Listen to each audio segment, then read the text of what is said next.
પછી એક કેસ તમને અહીંયા દ્વારકાનો કહું, ગરીબ પરિવારની છોકરી, મા બાપ બે લેબર વર્ક કરે, એ 14 વર્ષની દીકરી પાડોશમાં મુસ્લિમ પરિવાર રહેવા આવ્યું અને એ મુસ્લિમ પરિવારનો જે છોકરો હતો, એની છોકરી હતી, એને આપણી 14 વર્ષની દીકરી સાથે ફ્રેન્ડશિપ કરી. પછી એને પોતાના ભાઈ સાથે એનું લવજિયાત ચલાવ્યું. એમાં આખું ફેમિલી ઇન્વોલ્વ. આજે આખું ફેમિલી જેલમાં છે, મા બાપ, એના સગા સંબંધી બધું ઇન્વોલ્વ. એ છોકરો આપણી 14 વર્ષની દીકરીનું રેપ કરતો ને 14 થી 16 વર્ષની જ્યાં સુધી દીકરી થઈ, 2 વર્ષમાં એના 5 વાર કે 6 વાર ગર્ભપાત કરાવ્યા, 4 કે 5 વાર ગર્ભપાત કરાવ્યા ને 6ઠી વારે છોકરીનું ગર્ભપાત કરાવવા જ્યારે જામનગર લઈ આવ્યા ત્યારે એને 7મો મહિનો ચાલતો હતો ને 2 મુસ્લિમ બહેનો બુરખા પહેરીને આવી હતી, એના સગાવાળી હતી. શું એને નતું ખબર?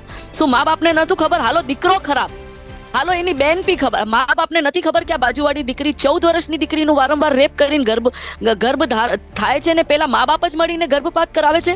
આપણા મા બાપ હોય તો 2 લાફા મારે, અહીંયા જ મારીને આપણે દાટી નાખે કે સામેથી પોલીસને ફોન કરીને કે આને લઈ જાઓ, આવા ધંધા કરે છે.